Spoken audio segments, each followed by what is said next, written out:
Hi, everyone. I'm Steve Adubato. It is our honor to welcome United States Representative Tom Malinowski from the 7th Congressional District. Congressman, great to have you with us. Great to be here. Thank you. So I'm going to make this clear to everyone. I'm going to say it a couple of times in case you catch us at different times. There are races across this nation for United States Congress, the lower house, as well as the U.S. Senate. One of the key races in the nation, not just the state, is the 7th Congressional District with incumbent Tom Malinowski and his Republican opponent, former state Senator Tom Kean. Here's the deal. We reached out for Senator Kean. I did personally. Our team did as well. There's been no response. There has been consistently no response from the senator or his campaign to participate in any public discourse around these issues. It's a fact. It's not an opinion. I'm going to remind folks, if they're wondering, where's the other side? Congressman, why do you believe it's been so difficult to engage your Republican opponent, Tom Kean, in a public discussion, debate, whatever you want to call it? I don't know. I don't know. I find it bizarre. I think it is a basic fundamental duty if you are seeking to represent people, that you talk to people, that you answer their questions directly at public meetings, at town hall meetings, and of course through the press. I have always tried to make myself accessible. I sometimes get tough questions, which is your job to ask me. I simply don't understand why someone would even want this job and refuse to do what I think is a basic responsibility of the job. But it's the choice he's made. I think it'll disadvantage him in this campaign. Maybe he's hoping that all the money coming in from these big Republican super PACs for TV ads will be enough to carry him across the finish line. But I think the voters of my district were very engaged politically, very, very educated. I think they want a representative who's going to be accessible to them, and he's not that.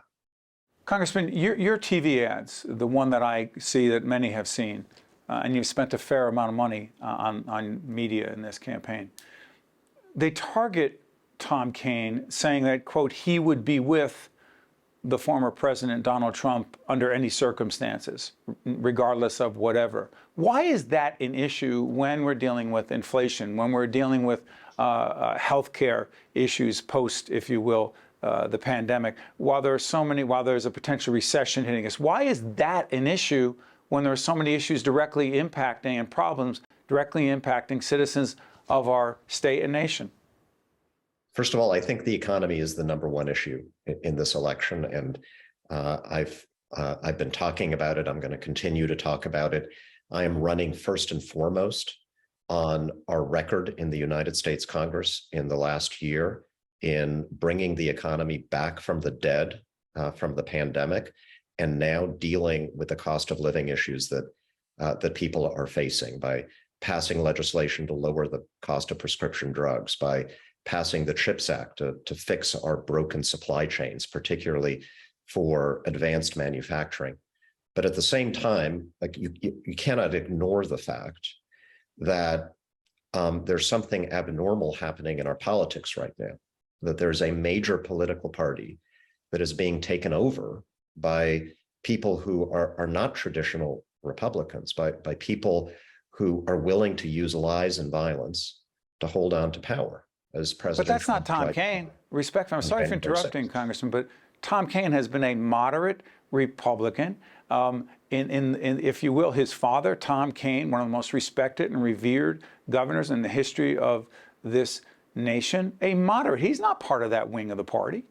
His father's not part of that wing of the party. But as I point out in my ad, Tom Kean Jr., in the Republican primary, in our race this year, said in his own words that he is running to support the Trump agenda, that he would, quote, have Trump's back no matter what Trump does. So it's very, very important you understand. I'm not accusing him of this. I'm simply pointing out what he said himself when he was running in the Republican primary. Virtually every other senior Republican elected official in New Jersey has at one point or another tried to distance themselves from the MAGA wing of the party. When the Republican National Committee famously or infamously said that the violence on January 6th was just an expression of normal political discourse. Virtually every other Republican in New Jersey said, that's not me.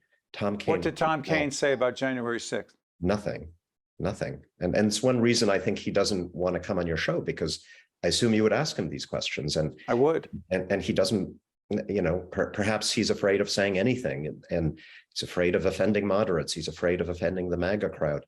But he either believes in this MAGA nonsense, or he doesn't, and he's simply pandering to it because he's afraid to stand up to this force in the party. And I think that's important to bring out, because this isn't a game. The survival of our democracy very much hangs in the balance right now. We can agree or disagree about issues like, you know, what the corporate tax rate should be, Sure, how much environmental regulation they should be. If I lose an argument on those issues, I'm not losing my country. But if we elect people who are willing to use violence and lies to overturn election results, that's a very, very different situation.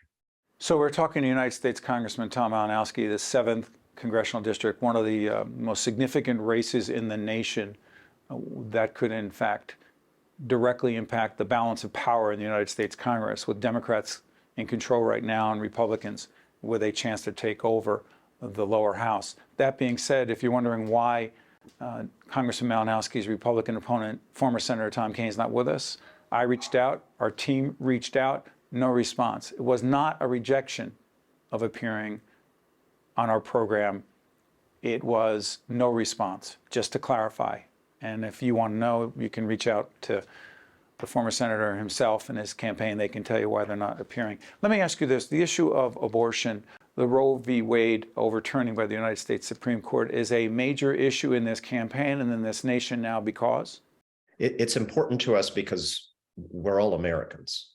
I may live in New Jersey, you may live in New Jersey, but we all have people we love, people we care about, who live and work and study in other states. And for half the states in this country, this is the way this is going right now, to be passing laws that treat women and doctors as criminals for making healthcare decisions that were perfectly legal in this country for 50 years, treating potentially women as criminals for having miscarriages that might be mischaracterized as abortions, potentially even prohibiting women from crossing state lines to get healthcare.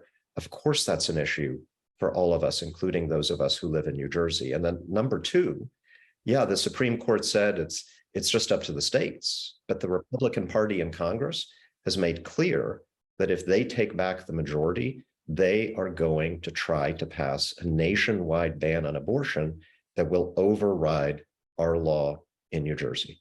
Well, hold on. Tom Kean has said he is pro-choice. He has said that he is pro-choice at times, but he voted on his last day in the state Senate this January, he voted against codifying Roe v. Wade to protect women in New Jersey. So I don't care what he says, I care about what he does. And by the way, in terms of what he says, during the Republican primary, he put up a kind of special conservative website that was kind of hidden from the public, in which he said that he would, quote, fight to protect the sanctity of life in Congress, that he would oppose the legislation the Democrats have put forward in New Jersey and in the Congress to codify Roe v. Wade to protect women across this country and in New Jersey. So again, here there's a very clear distinction. I'm for codifying Roe v. Wade for the country. He voted against codifying Roe v. Wade for New Jersey. Okay, to be clear, I would have asked former State Senator Tom Kean that exact question about publicly being pro-choice and how the congressman described his last vote in the Senate to not support the codifying of Roe v. Wade in the state of New Jersey, and his statements that the congressman just referred to were unable to do that because the senator opted not to join us. One more question I'll go back to the issue of inflation. The Inflation Reduction Act. Many have argued that inflation has gotten worse under the Biden administration. To what degree do you hold President Biden responsible, his policies responsible, for the terrible situation regarding the cost of living in this state, in this nation, inflation? Some of it has to fall at the feet of the White House.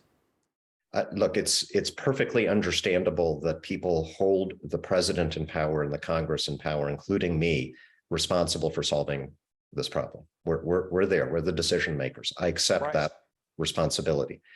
We had a situation 2 years ago in this country where we had tens of millions of people unemployed.